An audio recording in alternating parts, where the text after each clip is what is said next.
그런데 여러분, 그럼에도 불구하고 달리기를 시작하면 누구나 어딘가가 아픕니다.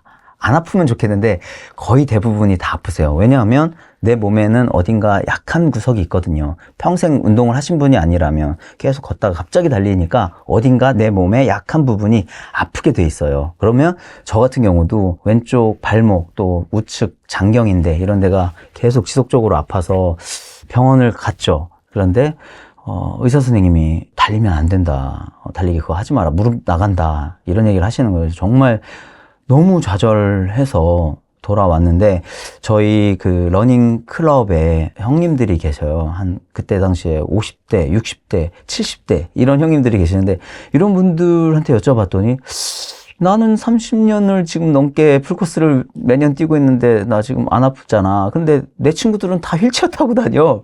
이 말씀을 하시는 거예요. 그래서 제가 곰곰이 생각해 보니까 그래, 그 의사 선생님은 왠지 배가 나왔던 것 같고 여기 계신 형님들은 이렇게 에너지 넘치게 또 10년 정도 젊어 보이세요. 그런 형님들이 눈앞에서 뛰어다니시는 게 더 믿을 수 있는 거 아닌가라는 확신을 가졌고요. 그때부터 물론 제가 한 6년간 통증과 회복을 반복했어요. 그래서 아프면 쉬었습니다. 푹 쉬어서 안 아플 때까지 쉬었다가 보통 한 일주일 정도, 길게는 2주 정도 쉬었다가 다시 시작하고, 이러다 보니까 점점 이 쉬는 시간들이 짧아지고 달리는 시간이 길어지고 통증의 어떤 간격이 점점 늘어나더라고요. 그래서 1년에 한 번 아팠다가 지금 제가 11년 차 달리고 있는데 6년 차 이후 지금 5년 동안은 병원 한번 간 적이 없고 아픈 데가 한 곳도 없어요. 그러니까 이게 장기적으로는 뼈와 근육, 인대 이런 것들이 다 성장하는구나. 대신 데미지와 회복을 반복하면서 그 과정에서 성장하는구나 하는 거를 깨달았죠. 그래서 저는 달리기를 예를 들어 1시간을 달린다 그러면 무조건 10분은 제 회복 시간을 따로 빼둬요. 그래서 폼롤러를 한다거나 마사지기로 종아리, 허벅지 이런 것들을 잘 풀어주고 항상 야들야들한 수준으로 근육들을 유지해 주시는 게 포인트예요. 그리고 그렇게 관리를 해도 어떤 날은 달리다 보면 뭔가 신호가 딱 올 때가 있어요. 근데 초보분들이 이걸 잘 모르시고 그냥 무시하고 달리시는데 저는 굉장히 미세한 통증에도 이거는 안 되겠다 해서 바로 멈추고 그날은 돌아오거든요.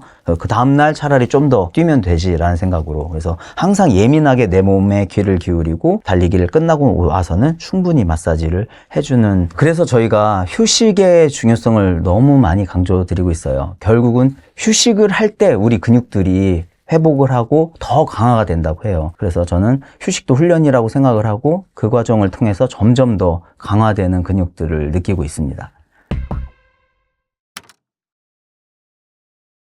저희 댓글 중에도 저 50대인데 달리기 해도 되냐 이런 댓글들이 진짜 많아요. 그런데 러너들 사이에 이런 말이 있습니다. 또 50대가 달리기 전성기다. 달리시는 분들 보면 50대에 제일 좋은 기록을 내세요. 50대 분들이. 여러 가지 이유가 있을 텐데 제 생각에는 그래도 30대, 40대부터 꾸준히 운동을 하면서 근육을 강화시켜 왔고 관절 등을 튼튼히 키워왔기 때문에 가능한 거라고 생각을 하거든요. 그래서 휴식을 겸하시면서 강도를 조금씩 점차적으로 늘려가시면 50대 분들, 60대 분들 심지어 다 하고 계십니다. 저희 채널에 나오셨던 분 중에 54세 분이셨던 것 같아요. 갱년기 여성분이었는데 그분이 앉았다가 일어날 때 이런 책상을 잡지 않으면 일어서기도 힘들었다라고 하세요. 그런 생활을 하다가 이제 저희 채널을 보시고 용기를 내서 아주 천천히 달리기를 시작하셨던 분이 작년에 첫 풀코스를 달려내셨습니다. 그렇다니까요, 여러분. 너무 걱정하지 마시고 다만 천천히, 그리고 아프면 좀 쉬었다가 병원 가보시면 좋습니다. 또 거기서 주시는 약 먹고 하면서 점차적으로 키워가시면 여러분들도 누구나 달리기 하실 수 있습니다. 지난달에 춘천 마라톤에서 인터뷰하신 어르신이 있으신데 84세로 뛰고 계셨습니다. 그분 말씀이 나 30년 동안 뭐 아프지 않고 잘 달려왔어! 라고 하시면서 외치시더라고요. 그런데 여러분, 중간중간 보면 무릎이 진짜로 달리다가 무릎이 나가시는 분들도 있어요. 너무 안타깝게. 그런데 그런 분들을 가만 보면 너무 많이 달려서 그렇습니다. 또 너무 강도를 높게 빨리 달리려고 하는 훈련들을 병행하다 보니까 그거를 또 아프면 적절히 쉬셔야 되는데 쉬지 않고 또 달려요. 왜냐하면 쉬면 또 뭔가 몸이 망가질 것 같고 근질근질하다 이렇게 말씀하시는데 잘 쉬고 성장시키면 꼭 무릎 나가지 않을 수 있습니다. 네. 좋은 운동화 요즘 뭐 30만 원 그냥 훌쩍 넘어갑니다. 예, 그래서 좋은 운동화는 이 오랫동안 달린 러너들 사이에서도 클릭이 늦으면 구매를 못하고 리셀가로 막 10만 원씩 더 붙여서 팔리고 막 이렇습니다. 근데 과연 그게 진짜 좋은 운동화냐 하는 거에는 모두가 퀘스천이 있어요.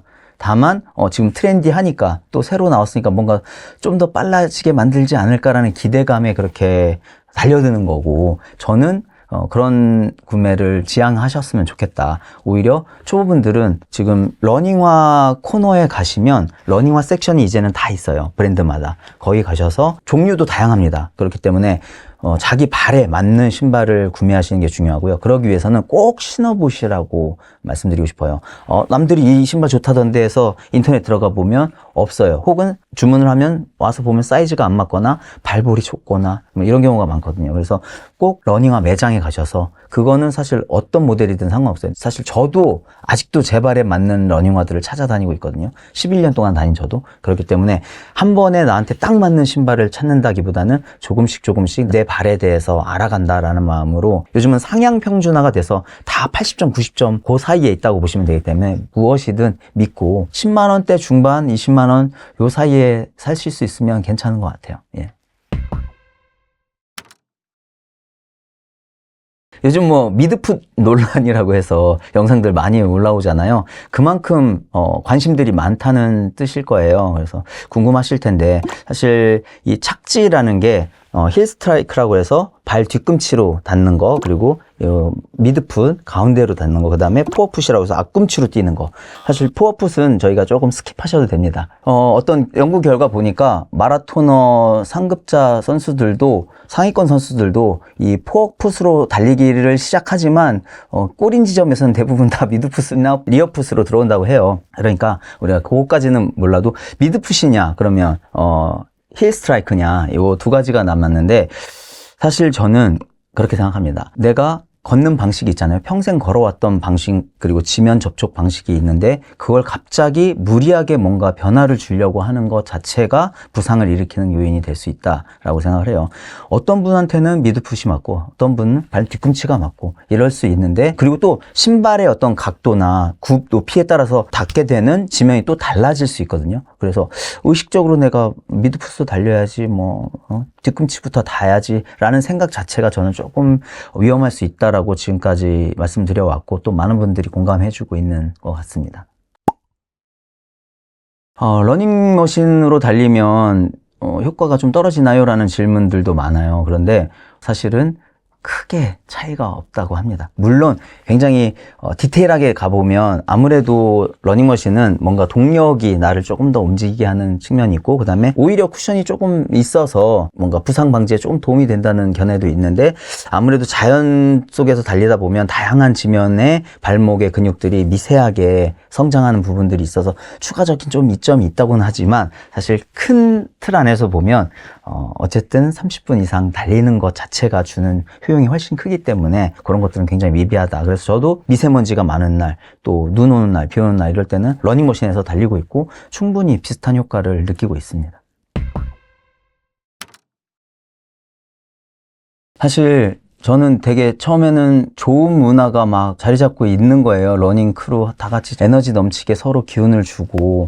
그런데 그게 어느 순간 어떤 선을 넘어서니까 다른 분들께 피해를 주고, 사실 이렇게 걷는 분들 입장에선 쓱 지나가도, 어두울 때 쓱 지나가도 놀라는데, 막 여러 명이서 갑자기 소리 화이팅 하면서 지나가면 깜짝깜짝 놀라실 수밖에 없거든요. 근데 이제 그런 것들을 일부러 피해 주려고 하시는 건 아니에요. 저희도 그렇지만 이렇게 신나고 재밌으니까 하는 건데, 이제는 사실 많은 크루들이 그걸 자각을 했다고 생각을 해요. 어떤 과도기에 있었다. 우리끼리 즐거울 줄 알았는데 알고 보니 이게 남에게 피해가 되는 행동이었네를 다들 자각하고 계시고, 그래서 지금 뛰다 보면 그런 부분들 적당히 거리 두고 3-4분씩 좀 쪼개서 달리고, 지나갈 때는 항상 양해를 구하면서 지나고 하는 문화들이, 그게 어떻게 보면 이제 좀 더 선진화된 러닝 문화로 가기 위한 어떤 과도기적인 문제 아니었나라고 생각을 하고 있습니다. 네.